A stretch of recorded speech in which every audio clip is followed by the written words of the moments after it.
1, 2, 3.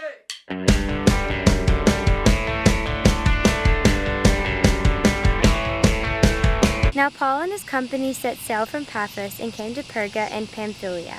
And John left them and returned to Jerusalem. But they passed on from Perga and came to Antioch of Pisidia.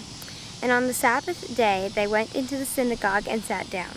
After the reading of the law and the prophets, the rulers of the synagogue sent to them, saying, Brethren, if you have any word of exhortation for the people, say it. So Paul stood up and motioning with his hand said, Men of Israel, and you that fear God, listen.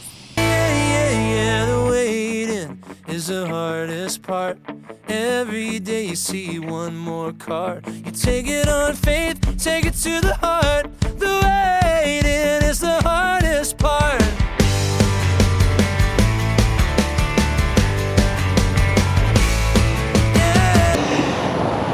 I get asked quite often, how do you become a priest? How did that happen? How does that happen? So the first thing is you have to have a feel or understand a call from God to the priesthood, to the sacramental ministry, to saying Mass and unction and preaching and teaching and all those things.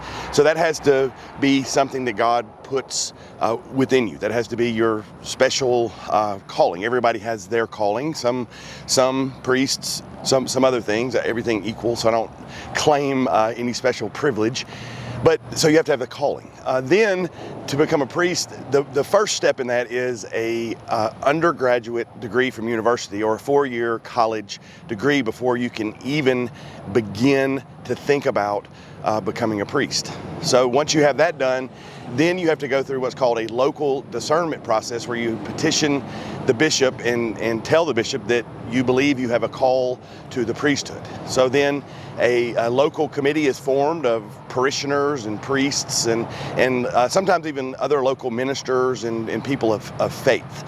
Mine included the Monsignor from St. Patrick's and Meridian and then also some people from First Christian Church. So it's a diverse group. But that lasts at minimum, that is a year-long process where you go through a process of writing and talking and discussing and prayerful contemplation and mentoring.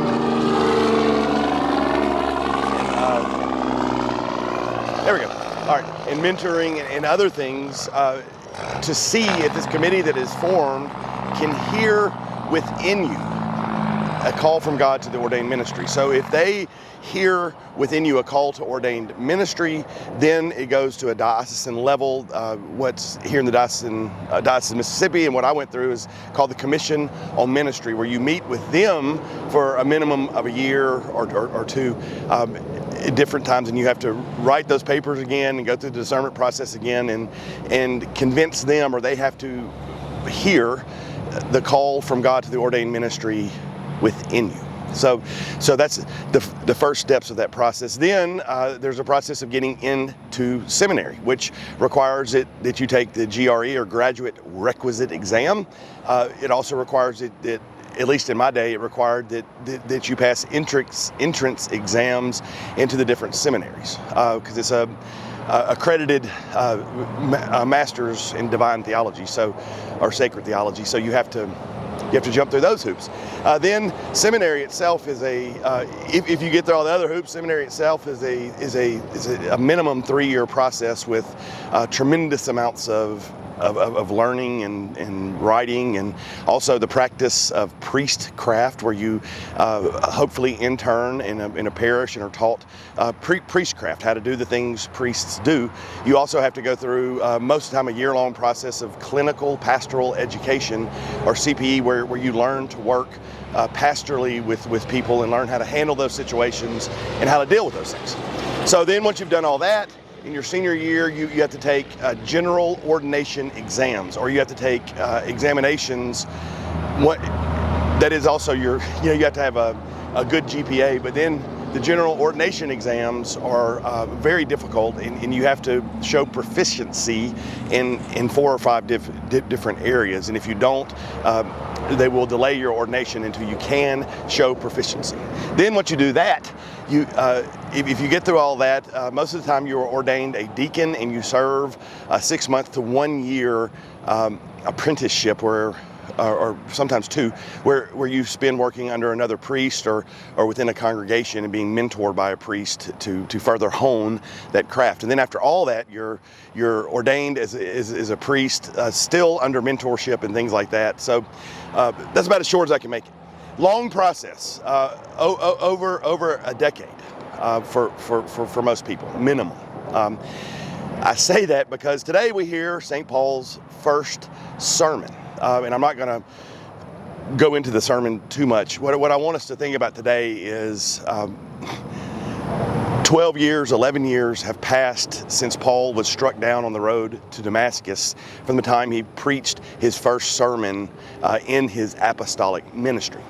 So in those 11 or 12 years, St. Paul had a tremendous amount of transformation, had a tremendous amount of learning, prayer, meditation, all those kind of things. So that's a long time if you think about it. One of the wisest, headstrong, learned men in all of Judea and Israel, took him 12 years before he preached his first sermon as an apostle. And he had a good head start. So what I'm saying to you is, another question I get a lot is, what is God calling me to do? Or I feel like doing this or that. I feel like God's calling me to this, and people get frustrated that the answer is not immediate, that there's not instant gratification, that you feel called to do something or feel led to do something, and there are all these obstacles and roadblocks and all this time that has to pass, or time in discernment and wrestling with God and with this call. So I'm just here to sort of, our life lesson for the day is God's time is different than our time. Now, there was a time, and a lot of people get very frustrated with the decade that it takes to become a priest. I admit I was very frustrated myself, starting the process at 23, finally being priested at 33. That's a long time, but after 15 years or 13, I don't know, after how many years I've been ordained, I've become more and more grateful for that struggle, for that angst, for that wrestling, for that learning. I learned a lot about humility, wisdom, patience, all those kind of things. So it was a very important part of my formation. And if you listen to Paul throughout the corpus of his epistles and things like that, Paul did as well. So take heart if you are frustrated. A lot of times that frustration works for the greater good and within the sovereignty and providence of God to grant us humility and wisdom and help us be ready to answer whatever call we feel called unto. Also, you have to remember that when you give yourself over to the Holy Spirit, as St. Paul did, you no longer belong to yourself but to God. And sometimes when God uses us, most of the time when God uses us is in unexpected ways. And it's only on looking back. Like for me, it's only in looking back from where I am today to where I was when I started all this, that I can clearly see God's hand and God protecting me most of the time.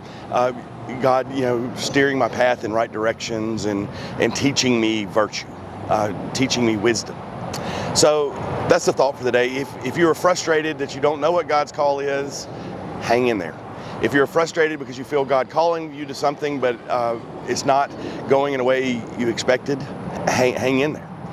If you don't feel a call from God, say your prayers, open your heart, ask the Holy Spirit to come into your heart and to lead and to guide you, but don't expect it to happen in 30 minutes. A lot of times it's a lot of work and patience, like with Paul.